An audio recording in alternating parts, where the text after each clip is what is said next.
aside from this, the more interesting experiences that I had were possibly not even connected to my physical environment, what I think of as my physical home. I've encountered locations that are much more about empty space, traveling through what appear to be wormholes, traveling through amazing colors, amazing regions of awareness and being. Those were fantastic experiences. I haven't spoke about those on my site, but I also did a recent blog post called My Astral Encounter with a Tribal Shaman.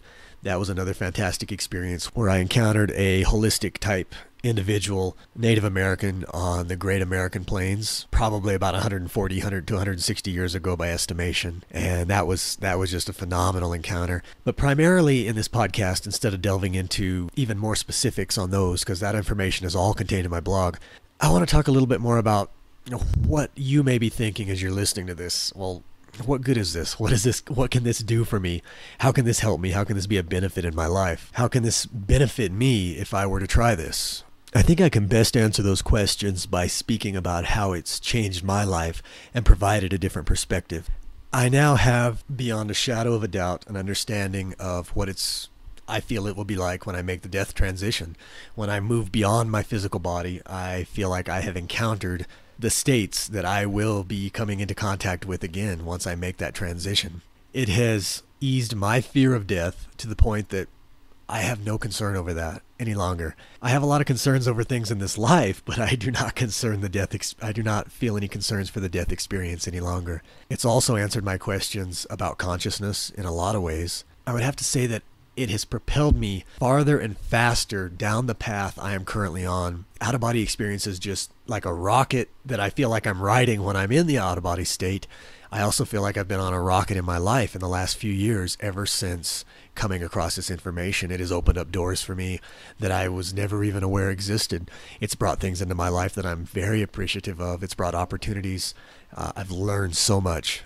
I also feel that astral projection can be a benefit in terms of understanding and allowing us to better deal with the loss of someone that's close to us. Because in similar terms of how a near-death experience shows people what it's like when they actually cross, the out-of-body state mirrors near-death experiences. And for those that are willing to try astral projection, to work with the techniques, and to allow the process and the experience to develop, it gives us a connection and an understanding of what our loved ones that have crossed have experienced for themselves.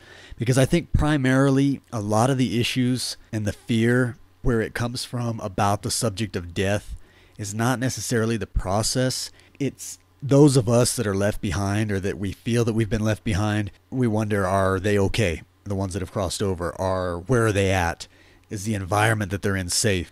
What is going on? What's happening exactly? And because of that confusion and that misunderstanding, I think fear comes out of that. It's sort of at the root of it. It's at the heart of all of those questions. And an out-of-body experience allows the person that's working with the process to get answers for themselves to those questions, without a doubt. So that in and of itself allows the individual to be more empowered, but it also gives the opportunity for that individual to travel the astral plane, to be able to make contact with those that they love that have already crossed over.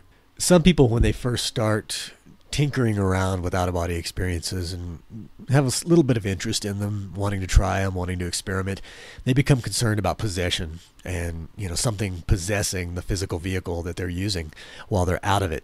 I don't believe that's a possibility. I don't even believe that's an option because, as I discussed earlier, I don't feel that our consciousness actually resides within these physical vehicles. If we think of a soul, we think of energy, spirits, we think of things of that nature, there's not an ability for that interaction with a physical vehicle like this in terms of getting in it and controlling it. Again, it's simply a conduit. It's a conduit for us to be able to interact in this environment, but I don't believe that anything could ever get into our physical bodies and possess us. That's not a phenomenon that I believe is possible. As far as any ramifications that I could say were negative about the out-of-body experience, I don't have any. There's not anything that I could think of. It's not anything that will affect you in a negative way that I can see. The one thing that I do talk about a lot on the site is that once you open this door, however, it typically stays open, because if you're not intentionally pursuing the out-of-body experience, it will pursue you. I have found when I have layoffs in my meditation, when I have moments, several weeks at a time where I don't intentionally try to have an out-of-body experience, a lot of times it will happen in the sleep state. I will be woken up, the vibrations will be extremely strong, I will be hearing the roaring in my ears and the buzzing sounds, and I will be totally numb, and I will find myself launching into an astral projection. So I don't believe that's a negative, but I do believe that once that awareness and that door has been opened, it's always there. It's always available, and so I will give that as sort of a warning, if you will. It's not a negative thing at all. Now, if you're interested in learning how you can experience the out-of-body state, I do have a blog post at Wind of the Soul that's titled Techniques for Achieving an OBE. And in that post, I list a variety of ideas, suggestions, and techniques that I use during my meditations for aiding me in being able to have an astral projection. If you're more into audio content, then I do have plans for a future podcast that's going to incorporate all of the information that's contained in that blog post, and also possibly developing a guided meditation that will be geared towards astral projection. And I also highly recommend a trilogy of books by Robert Monroe. He's actually well known for being the pioneer of the out-of-body experience. While astral projection has been going on ever since man has been on this planet, Robert Monroe really brought it to the forefront in the 20th century. In the 1950s, he started having some out-of-body experiences, and he went on to experiment and eventually developed the Monroe Institute in Virginia that studied the out-of-body state and astral projection. In his trilogy of books, he highlights all of his journeys from beginning up until the time he established many of the experiments that were ongoing until the day he passed on and made his final out-of-body experience. And he chronicles all of this in the books Journeys Out of the Body, Far Journeys, and Ultimate Journey, all by Robert Monroe. So I can't recommend those three enough. Those were extremely comforting for me as well when I first started having the experiences, along with a great education. Another book, Adventures Beyond the Body by William Buhlman. This is an excellent book for beginners. While Robert Monroe is slightly technical in how he describes the out-of-body state and astral projection, Buhlman will do it in a much more down-to-earth manner. And Monroe himself is very down-to-earth in his approach, but he's slightly more technical than Buhlman. Buhlman's book, again, Adventures Beyond the Body.